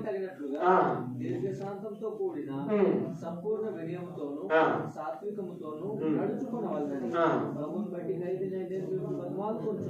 చాలా మంది చూడండి ఆరాధనకు వస్తారు కానీ భక్తిహీనులతో సహవాసం చేస్తారు. వాక్యం వింటారు, భక్తిహీనులతో సహవాసం చేస్తారు. ఎప్పుడైతే వాక్యం విని భక్తిహీనులతో సహవాసం చేస్తామో మళ్ళా వాళ్ళుగా తయారైపోతారు. ఎబ్రీ పత్రిక 4:5 మాట్లాడుతున్నారు. ఎబ్రీ పత్రిక 4:5 మాట్లాడుతున్నారు. సహవాసం చాలా ప్రాముఖ్యమైనది. చెప్పాడు కదా పుస్తకం 2:40 చెప్పాడు కదా, వీరు అపోస్తుల బాధ ఎందు సహవాసం కూడా పరిశుద్ధులతో ఉండాలి. మనం ఎప్పుడు కూడా భక్తితో సహవాసం, భక్తితో పనికి వెళ్ళొచ్చు, ఆ రోజు ఇబ్బంది లేదు. అర్థమైందా? మన సహోద్యోగితో మనము అన్ని లేనా సరే కూడా వెళ్ళొచ్చు. ఉద్యోగం చేసుకుని వచ్చేద్దాం అంతే. సహవాసం చేయము అంటే కలిసి నివసించం, కలిసి జీవించం, అది సహవాసం అని. మీకు అర్థమైందా? చదవండి ఒకసారి. ఆయన యొక్క విశ్రాంతిలో ప్రవేశించుకోమని వాగ్దానము ఇంకా తెచ్చి ఉండగా మీలో ఎవడైనను ఒకవేళ ఆ వాగ్దానము పొందకుండా తప్పిపోవునేమో అని భయం కలిగి ఉన్నాం. వారికి ప్రకటింపబడినట్లు మనసును సువార్త ప్రకటింపబడింది కానీ వారు వినిన వారితో విశ్వాసం గల వారే కలిసి ఉండలేదు. కనుక ఇశ్రాయేలీలు వాక్యం విన్నారు, కానీ వాక్యం విన్న వాళ్ళతో ఏం లేదంటే వాళ్ళు కలిసి ఉండలేదు. మరి మీరు ఎవరితో కలిసి ఉన్నారు చూడండి. మిగతా సహవాసం చాలా ప్రమాదం. దుష్ట సాంగత్యం మంచి నడవడిని చేరిపేస్తున్నారు. మరి దుష్ట సాంగత్యం చేరిపేస్తుంది. మంచి సహవాసం ఏం చేస్తుంది? ఆత్మ సంబంధం ముందుకి నడిపిస్తుంది. మీకు అర్థమైందా? అంటే మనం ఆత్మీయంగా ఎదగాలంటే, క్రీస్తు కలిగిన సంపూర్ణతలోకి ఎదగాలంటే ఖచ్చితంగా సహవాసం ఉండాలి. అదే అన్నాడు, అపోస్తుల బోధ సహవాసం, అపోస్తుల బోధ సహవాసం. అంటే బోధ సరిగా తెలిసిన వాడితోనే సహవాసం చేయాలి, బోధ విని ఆశ్రయించే వాడితోనే సహవాసం చేయాలి. కానీ ఇశ్రాయేలు అంట వాక్యం విన్నారంట, కానీ వాక్యం విన్నవాడితో కలిసి నిలిచి ఉండలేదంట. అందుకే నేను చెప్పాడు కదా 19:6 అవిశ్వాసులతో విచ్చోడిగా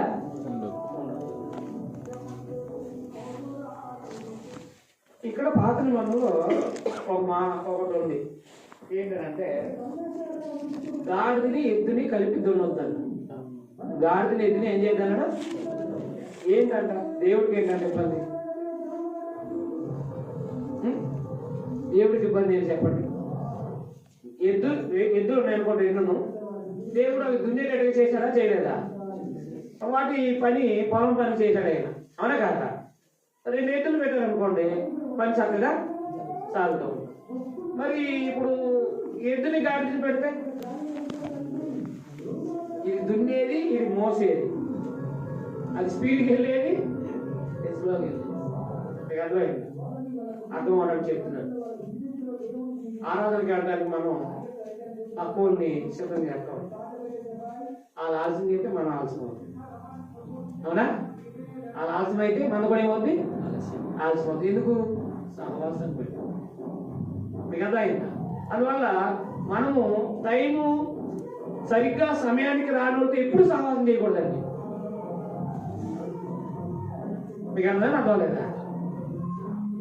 బాప్తిజం పొందకు సినిమాలకు వెళ్ళినప్పుడు ఒకవేళ 1/4 గంట ఆట అయిపోతే ఆ కోడిపోయిన అయిపోయినట్టే. సినిమా 1/4 గంట అయిపోయింది, మీరు వెళ్ళారు, పేర్లు అయిపోయింది, వెళ్ళారు సార్, ఈ పక్కని గెంటేస్తూ ఉంటారు, ఏమైంది ఏమైంది ఏమైంది అని. అవునా? ఏంటంటే టెన్షన్? నువ్వు సమయానికి వెళ్ళకోకుండా ఉంటే ఆ పక్కన నెత్తే చూడవా, ఏదిగా ఇబ్బంది పెడతామని చెప్పేసి చూడవా, లేచి వెళ్ళిపోతారు అవసరం లేదు. ఏంటి? అవునా కదా? లేకపోతే గిల్లేస్తూ ఉంటారు పక్కన ఉన్నవాళ్ళు, ఏమైంది ఏమైంది. అందువల్ల అది ఎంత టెన్షనో. ఆరాధనకి సరిగ్గా సమయానికి రాకపోయినా, బైబిల్ క్లాస్ సరిగ్గా రాకపోయినా మనకి ఏమీ అర్థం. కాబట్టి దేవుని పిల్లలుగా ఏం చేయాలన్నమాట? సహవాసం చాలా ప్రాముఖ్యమైనది అనమాట. ఎవరితోనంటే ఎవరైతే వాక్యం వింటున్నారో వాళ్ళతో కలిసి ఉంటారు, ఎవరైతే విశ్వాసంగా బతుకుతున్నారో వాళ్ళతో కలిసి ఉంటే మనకి ఏం అర్థం అవుతుంది? అర్థమైంది? వాక్యం వచ్చిన వాళ్ళతో కలిసి ఉంటే వాక్యం వస్తూ ఉంటారు, మంచి పనులు చేసే వాళ్ళతో కలిసి ఉంటే మనకు మంచి పనులు అలవాటు అయిపోతూ ఉంటాయి. అలాగున మనము క్రీస్తునందు సహవాసం కలిగి ఉన్నాడు, మంచి సహవాసాన్ని కలిగి ఉన్నాడు. అంటే దేవుని వాక్యాన్ని, అంటే దేవుని వాక్య ప్రకారంగా బతికే వారితో మనం కలిసి ఉండాలి. సహవాసము ఉంటే ఏమవుతుందో చూడండి. ఎబ్రీ పత్రిక 10:25, ఎబ్రీ పత్రిక 10:25 అవుతుంది చూడండి ఒకసారి. 24 కొందరు మానుకుంటున్నట్టుగా సమాజం పూట మానక, చూసారా? ఒకరినొకడు వాక్యం తెలిసిన వాళ్ళకి సహవాసం చేసాం అనుకోండి, హెచ్చరిక జరుగుతుంది. ఏంటి మీరు ఇలా చేస్తున్నారైతే. అదే వాక్యం తెలియనోడితో సహవాసం చేసాం అనుకోండి, హెచ్చరికలు ఉండవు. ఎందుకంటే నీ సహవాసం పోతే వాడు ఏదో కోల్పోతాడు. మీకు అర్థమైందా? నేను హెచ్చరించను, నువ్వు తప్పు చేసినా నేను హెచ్చరించను. భక్తితో సహవాసం చేసిన నువ్వు తప్పు చేసినా ఏం పర్లేదు, ఏం మాట్లాడరు నీతోటి. అదే క్రీస్తునందు వాక్యం వినోడు అయితే అనుకోండి, వెంటనే హెచ్చరిక చేస్తారు, ఏంటి మీరు ఎలా చేస్తున్నారని చెప్పి. నేను అంటారంట, హెచ్చరిక చేయడం ద్వారా మనం మారే అవకాశం ఉంటుంది. అందుకే సమయం దొరికినప్పుడల్లా ఒకరినొకరు హెచ్చరించుకోమని చెప్పేసి, సమయం దొరికినప్పుడల్లా ఏం చేయమన్నాడు. కాబట్టి సహవాసంలో ఏం జరుగుతుంది? హెచ్చరిక జరుగుతుంది. సహవాసంలో ఏం జరుగుతుంది? హెచ్చరిక. అంటే నువ్వు లేట్ అవుతున్నావు, చాలా మిస్ అవుతావు అని చెప్పేసి, లేకపోతే నువ్వు తప్పు చేస్తున్నావు, నష్టపోతావు అని చెప్పేసి మనల్ని హెచ్చరిక చేసే సహోదరులు ఉండాలి. మీకు అర్థమైనా? అందుకని మనం ఆత్మ సంబంధంగా ఎదగాలంటే కనుక మనకి అపోస్తులు బోధ విన్న వాళ్ళతో మన సహవాసం ఉండాలి అన్నమాట. మనకు సామెత ఉంది కదా, 6 నెలలు సహవాసం చేస్తే 6 వీరైపోతారు. ఆ ఏరియాలో ఉందలే. సినిమాకి వెళ్ళి వాటితో సహవాసం చేసి మనం ఎక్కడ తీసుకుపోతారు ఆత్మానం? ఎక్కడికి వెళ్ళినా రే టైం ఉంది కదా, సినిమాకి వెళ్ళి వచ్చేద్దాం అంటాడు. ఎక్కడికి వెళ్ళినా తీసుకొస్తాం. నేను అన్నా కదా, ఈ రికార్డింగ్ డ్యాన్స్ లో ఆ డ్యాన్స్ చూసేవాడితో వెళ్ళాం అనుకోండి, ఎక్కడైనా సరే వాడు వినపడితే చాలా అక్కడ ఆగిపోతాడు, రాడు. వస్తాడా? ఏం రా. చూడండి, ఇప్పుడు మనవాళ్ళు కూడా చాలా మంది ఆగిపోతారు. ఇప్పుడు ఆగితే మీరు ఉండిపోతే అక్కడ ఎదుగాని అంటారు, ఎదురే నుండి పాట అయిపోయి అంటాడు. నేను అన్నా కదా, వెళ్దాం ఈ పాట అయిపోయి అంటారు. మనం ఆపేస్తున్నారా ముందు సాగిస్తున్నారా? అందుకు నేను లేటుగా వచ్చేవాడితో సహవాసం చేసేవాడు కాదు. మీకు అర్థమైందా? నేను ఏ మీటింగ్కి వెళ్ళినా మొదటగా ఇంకా జనం రాకముందే వెళ్ళిపోండి, ఎవరు వద్దిలేదు నేను. మీకు అర్థమైందా? సమయానికి రాకపోతే చాలా మిస్ అయిపోతాం. నేను అన్నా కాదా? అది కాబట్టి మధ్యలోకి వెళ్తే, సినిమాకి వెళ్తే ఎంత బాధపడతామో, అవునా? ప్రసంగం మధ్యలోకి వెళ్తే కూడా ఏమనిపిస్తుంది? ఏం చెప్తున్నా అనిపిస్తుంది, అవునా కాదా? కాబట్టి ఆలస్యంగా వెళ్ళే వాళ్ళతో సహవాసం చేయొద్దు. ఆరాధనకు ఆలస్యంగా వెళ్ళే వాళ్ళతో ఏం చేయకూడదు? సహవాసం చేయదు. మరి ఇంకేళ్తాం అవిశ్వాసంతో, అంటే లోక సంబంధమైన బూతులు మాట్లాడే వాళ్ళతో సహవాసం చేయకూడదు. మనకు కూడా వచ్చేస్తాయని కూడా ఉంటాయి, అవునా కదా? మాటకు బూత్ ఇచ్చే వాళ్ళు ఉంటారు కొంతమంది, అవునా కదా? వాతావరణం మనకు కూడా వచ్చేస్తాయి. అందుకని అవిశ్వాసులతో విద్యోడిగా ప్రత్యేకంగా ఉండమన్న. అందువల్ల సహవాసం కూడా ఎంచుకునేది మంచి సహవాసం ఎంచుకోవాలి. అంటే వాక్యం విని ఆచరించే వాళ్ళతోనే మనం సహవాసాన్ని కలిగి, లేదంటే పాడైపోతాం, ఎదుగుదల ఆగిపోతాం. ఎదుగుదల ఏమైపోద్ది? ఆగిపోతాం. అందుకని దేవుని పిల్లలుగా మనం ఆత్మీయంగా ఎదగాలంటే ఖచ్చితంగా పరిశుద్ధులతో సహవాసం కలిగి ఉండాలి, అంతే. అదైనా అర్థమలేదా? ఇప్పుడు మీ ఎదుగుదలకి ఏం కారణం చూసుకోండి ఒకసారి. మీరు ఆత్మీయంగా ఎదగలేకపోవడానికి అర్థమైందండి, ఆత్మీయంగా ఎదగలేకపోవడానికి ఏది మీకు లోటు ఉందో మీకు తెలిసిపోద్దండి, అవునా కదా? ప్రార్థన అయినా మీరు చేసుకోకుండా ఉండాలి, అవునా కదా? వాక్యమైనా చదవకుండా ఉండాలి, మీకు అర్థమైందా? లేదా భక్తి పనులతో సహవాసం అయినా మీకు లేకపోయినా అయినా ఉండాలి. తర్వాత మీరు కీర్తనలో అనేవి అసలు ప్రాక్టీస్ చేయకపోవడం అయినా అయి ఉండాలి. తర్వాత 5వది ఏంటంటే సక్రియులు. మనం ఎదగాలంటే ఏం చేయాలి? మంచి పనులు చేయాలి. ఎపిస్పత్రిక 2:10, అవునా? దేవుడు మనకి ఎందుకు నూతనంగా చేశాడంటే మనల్ని సత్క్రియలు చేయడం, మంచి పనులు చేయాలి. మరి మంచి పనులు చేస్తే దేవుని మహిమపడతాం, అవునా? మత్తయి సువార్త 5:16 చెప్పాడు కదా, మరి మంచి పనులు చేస్తే ఎవరికి మహిమ వెళ్తుంది? దేవునికి మహిమ వెళ్తుంది. మీ సక్రియలు అదైనా మీ సక్రియలు వలన పరలోకమందు దేవుడు మహిమ పరచబడతాడు. అందుకని క్రైస్తవుడికి ఏం చెప్పాడంటే మంచి పని అంట. చూడండి, మనం వెళ్తా ఉంటాం కదా, ఎవరో ఒకరు అయ్యా ఆకలి వేస్తా ఉంటాం, వెంటనే మనము సాయం చేసేవాళ్ళు. అనారోగ్యంలో కనపడతా ఉంటాం, అనారోగ్యంలో ఉన్న వాళ్ళకి సహకారం చేసి మనస్తత్వం ఉంటాం. ఇలాగా మనం ఎప్పుడైతే మనం చేతనైనంత మంచి పని చేయడానికి ఎప్పుడు సిద్ధపడి ఉండాలి. అందుకనే కీర్తపత్రిక 3:8 శ్రద్ధ వహించమన్నాడండి సత్క్రియలు. మంచి పని చేయకపోతే ఎదగలేము. మనం ఎదగలేము. మంచి పని చేయకపోతే ఏమవలేము? ఆత్మీయంగా ఎదగండి. యేసుప్రభు మంచి పనులు చేశారు, చెడ్డ పనులు చేశారా? మరి యేసుప్రభు ఎదగాలంటే మనం ఏం చేయాలి? అంతే. వాకింగ్ చెప్పారైనా వాకింగ్ ధ్యానించాలి.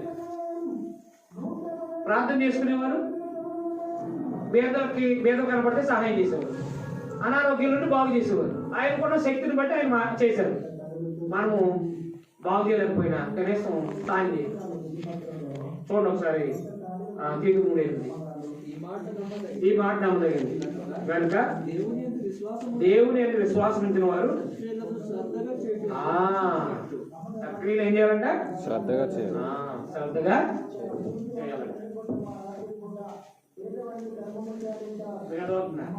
సక్రియలను ఏం చేయాలంటండి? శ్రద్ధగా చేయాలంట. కాబట్టి చాలా మంది మిగతాయిన ఎంత అడిగినా సాయం చేయలేదు. అలాంటి మనుషులతో మనం కావాలని ఎప్పుడు కూడా ప్రతి మంచి పనులు మనం సహకారంగా ఉండాలండి. అది ఇటు పక్క వాళ్ళకైనా చూడండి. గల్తీ పత్రిక 6:10 చూడండి ఒకసారి. గల్తీ రాష్ట్ర పత్రిక 6:10 ఎవరెవరు సహాయం చేయాలంటే మనము సంఘంలో వాళ్ళకి బయట. కాబట్టి మనం సమయం దొరికిన కొలది అందరి విశేషంగా విశ్వాస గృహానికి చేరిన వాళ్ళు అంటే సంఘం వెళ్ళాల మేలు చేయాలి. ఏం చేయాలంటే మేలు చేయాలి. చూడండి, ఎవరైనా బాబు కొంచెం హాస్పిటల్ తెప్పమన్నారు అనుకోండి, నాకు ఒంట్లో కాలేజీలు పడుకుంటాడు కొంతమంది. లేకపోతే ఎక్కడ సహాయం అడుగుతారని చెప్పేసి పారిపోతారు కొంతమంది. మీకు అర్థమైందా? ఎక్కడైనా సహాయం అడుగుతారేమో చెప్పి పారిపోతూ ఉంటారు. మరి యేసుప్రభు చూసి సహాయం చేశారా లేదా? కాబట్టి మనం కూడా మన కళ్ళెదురుగుండా ఎవరైనా ఆపదలు ఉంటే మన కళ్ళు మూసుకోకూడదు, మన చేతులు వెనక్కి లాగకూడదు. దిక్కులేని వాళ్ళు దరిద్రులు కనిపించిన, ఎవరైనా ఆపదలో ఉండి కనిపించినా మన వెంటనే హృదయం స్పందించాలి. మీ ప్రేమ తెలివితో అన్నాడు అన్నా, మీ ప్రేమ తెలివితో అన్నాడు. అంటే ఒక్కొక్కసారి రోడ్ల మీద తాగే వాళ్ళు కూడా అడుగుతూ ఉంటారు. అట్లయినా ఒక ఆయన అర్ధరాత్రి గారు 10 టైం అయింది.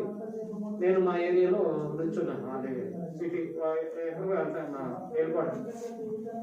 వెళ్ళడానికి ఉంటుంది. ఒక ఆయన బాబు పెద్దోడు అనమాట. బాబు పెద్దోడు అంటే మంచి వయసు. బాబు కొంచెం 10 రూపాయలు ఉంటే ఎంతో ఇమ్మన్నాడు. సరే ఒక ఇంత పెద్ద అడుగుతున్నాడని చెప్పేసి వెంటనే నేను తీసి ఇచ్చేసాను. పక్కనే మందు కొట్టు నేను చూడలేదు అక్కడ. ఆయన మందుకు తక్కువ వచ్చినట్టు ఉన్నాయి. మందుకు తక్కువ వస్తే ఎంత గొప్పవాడైనా సరే దిగజారిపోతారు కదా. వాళ్ళకి నోట్లు పంట కోసం. నేను అవునా కాదా? ఎంత ఎవరైనా సరే శత్రువునైనా అడిగేస్తాను. నేను అవునా కాదా? కానీ ఎదుటివాడికి మంచి చేయడానికి మాత్రం ఎవరిని వాడు ఆడికి మంచి నేను అడిగేది ఏంటంటా ఉంటాడు. అవునా కాదా? కాబట్టి నేను అప్పుడు చూశాను అన్నమాట. ఈ ప్రేమ ఎలా ఉండాలి? తెలివితో ఉండాలండి. అప్పుడు నేను ఎవరైనా సహాయం అడిగారు అనుకోండి, భోజనం చేస్తారా అని చెప్పేసి భోజనం పెట్టమని చెప్పేసి టిఫిన్ చేస్తారా, డబ్బులు ఇచ్చేసి టిఫిన్ పెట్టండి అని చెప్పేసి. మన ప్రేమ ఎలా ఉండాలి?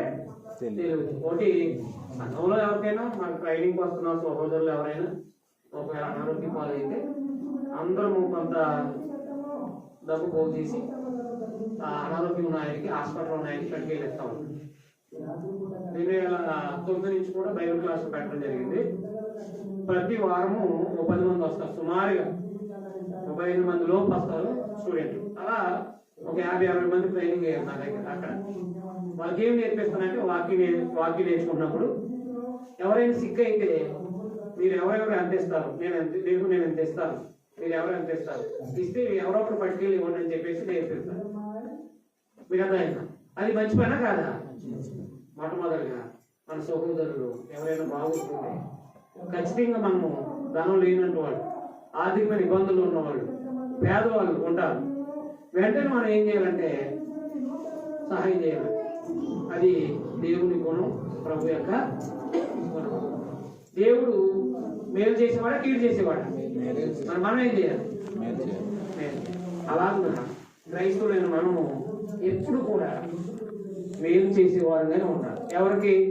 సంఘంలో వాళ్ళకి, అంటే బాప్తిసం పొందిన వాళ్ళకి, బాప్తిసం పొందిన వాళ్ళకి, బాప్తిసం పొందిన వాళ్ళు కూడా సహాయం చేయాలి. అలాంటి మంచి గుణము అలవాటు చేసుకోవాలి. అలాంటి సత్క్రియల్ని శ్రద్ధగా చేయడంలో మనం ఏం చేయాలి? ముందుకు సాగాలి.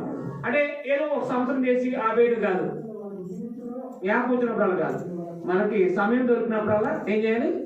మేలు చేయడం అనేది జరగాలి. ఇలాగున మనము ఆత్మీయంగా ఎదగడానికి ఖచ్చితంగా మనం ఆత్మీయంగా ఎదగాలంటే కనుక దేవుడు చెప్పినట్టుగా మనము మంచి పనులన్నీ చేస్తూ ఉండాలి. మీకు అర్థమైందా? ప్రార్థన, వాక్యము ఇవన్నీ కూడా మన జీవితంలో ప్రయోజనకరమే. నేను అవునా కాదు? కానీ మన సమయాన్ని సినిమాలకి, సీరియల్కి, మన సమయాన్ని లోక సంబంధమైన స్టోరీలు చెప్పుకోవడానికి మన సమయాన్ని పాడు చేసుకోకూడదు. అవునా కాదు? ఇది వస్తారా సమయం? చాలా మంది వృద్ధాప్యం ఉన్న వాళ్ళు ఏడ్చేవారు. నేను ఎవరి వయసులో 25 సంవత్సరాన్ని, నాకు 25 సంవత్సరాలు ఉన్నప్పుడు వాకింగ్ చెప్పడానికి బైబిల్ క్లాసులు పెట్టుకోనమాట. వృద్ధాప్యం వాళ్ళు వచ్చి బాధపడిపోరు. ఏమనుకోరంటే, దేవుని బాబు నీ వయసులో మేము విచ్చలవిడిగా బతుకాం, మా ఇష్టం వచ్చినట్టు బతుకాం, కానీ ఇప్పుడు వాకింగ్ తెచ్చుకోవాలని ఉంది, శరీరం సాగలేదు, ఎవరికైనా సాయం చేయాలని ఉంది. జేబులు వృద్ధాప్యం ఎవరు ఇస్తారా? డబ్బులు వృద్ధాప్యం ఎవరు ఇస్తారా? భార్య కూడా జేబులో లాగేసి దాచేస్తుంది. ఎప్పుడు దాచేస్తారా? దాచేరా? ఏముంది. కాబట్టి మీరు చేయాలన్నా చేయగలుగుతారా? బాబు మా అబ్బాయిని అడుగుతానంట, అబ్బాయి ఎత్తాడో కూడా తెలియదు మనకు. నేను అన్నా కదా. కాబట్టి గుర్తుపెట్టుకోండి, దేవుడిచ్చిన ఆయుష్ కాలాన్ని మనం వృధా చేసుకుంటే ఎదగనే లేదు. ఎబ్రీ పత్రిక 5 అధ్యాయం చూసుకుని ముగించుకుందాం. మనం ఎబ్రీ పత్రిక 5 అధ్యాయం 11 అక్కడ ఎదగలేదంటున్నారు. ఇందులో గురించి మేము చెప్పవలసిన అనేక సంగతులు ఉన్నాయి, కానీ వీరు వినుటకు ఏమైనారు? మందులైనందున వాటి విష్ణుపరచడం కష్టం. కాలాన్ని బట్టి చూస్తే బోధించే స్థాయిలో ఉండాలంట. ఎవరు? ఎబ్రీలో నుండి, అంటే యూదులు, క్రైస్తవులు వాళ్ళు కాలాన్ని బట్టి, అంటే వాళ్ళ సమయం వృధా చేసుకున్నారండి. బోధించే స్థాయిలో ఉండాల్సిన వాళ్ళు ఇదే స్థాయిలో ఉన్నారంటే నాకు అర్థమైందా? మరి కొన్నాళ్ళు మనం వాక్యం నేర్చుకుంటాం, బోధించడం బోధించడం, అవునా కదా? కానీ ఎబ్రీ పత్రిక రాసిన అనుకున్న క్రైస్తవులకు మాత్రం కాలాన్ని బట్టి చూస్తే ఎలా ఉన్నారంటే అలా వాదుకులు కానీ బోధించే స్థాయిలో ఉండాలంట. కానీ దేవోక్తులు మొదటి మూల పాఠాలని దేవుడు ఎవరు? అదే దేవుని విశ్వాసం, బాప్తిస్మాలు, నిరీక్షణ, విశ్వాసము, తీర్పు ఇవి చెప్పాల్సి వచ్చిందంటే మళ్ళా ముద్దులు కొనొస్తాను, చనిపోయి మనం తిరిగి లేస్తాం, ఇవి చెప్పాల్సి వచ్చిందండి. అంటే కాలాన్ని ఏం చేసుకున్నారు? అందుకని దేవుడిచ్చిన సమయాన్ని ఎప్పుడు సద్వినియోగం చేసుకుని మనం ఈ పనులన్నీ చేసుకుంటే ఎదుగుతుంది. దైవ సంబంధమైన కార్యక్రమాల్లో అనగా యేసు క్రీస్తు కలిగిన సంపూర్ణతకు సమానమైన సంపూర్ణత కలవారికి ఎదగాలంటే కనుక ఖచ్చితంగా ప్రార్థన, వాక్యము, అదైన సత్క్రియలు, కీర్తనలు ఇవన్నీ కూడా మన జీవితంలో ఒక భాగం. సహవాసం ఏముండాలి? మనకి మంచి సహవాసం ఉండాలి. చాలా మంది చెప్తూ ఉంటారు, నేను చెడ్డవాళ్ళతో సహవాసం చేసిన నా జీవితం పాడైపోయింది. నేను అన్నా కదా, అది నా జీవితం అంతా లోపల గడిపోయిందంటూ ఉంటాను. జీవితం తిరుగుతుందా? అందుకని దేవుడి పిల్లగా సమయం ఉన్నప్పుడే, చెవులు ఏర్పడుతున్నప్పుడే, దేహం శక్తివంతంగా ఉన్నప్పుడే దైవ సంబంధ కార్యక్రమాల్లో ముందుకు సాగమన్నాడు అనమాట. అదైనా అర్థం. అది 1:15-50 ప్రభు కార్యాలయందు ఎప్పటికీ ఆసక్తులై ఉండండి. ఆసక్తి దేని మీద ఉంది? దైవ కార్యాల మీద ఆసక్తి ఉంటే ఎదుగుతాం, లోక సంబంధమైన కార్యాల మీద ఉంటే దిగజారిపోతాం. మీకు అర్థమైనా అర్థం లేదా? అందుకని దేవుడు అవకాశం ఇచ్చాడు, దేవుడు వాక్యం నేర్చుకుని అలా బ్రతకడానికి ప్రయాసపడాలని, ఆత్మీయంగా ఎదగాలని మిమ్మల్ని హెచ్చరిస్తున్నాను, హెచ్చరించుకుంటూ ముగిస్తున్నాను. మీ అందరికీ అన్నాను. ఈ అవకాశం ఇచ్చిన సహోదరికి ప్రత్యేకంగా అన్నాను తెలియజేస్తున్నాను.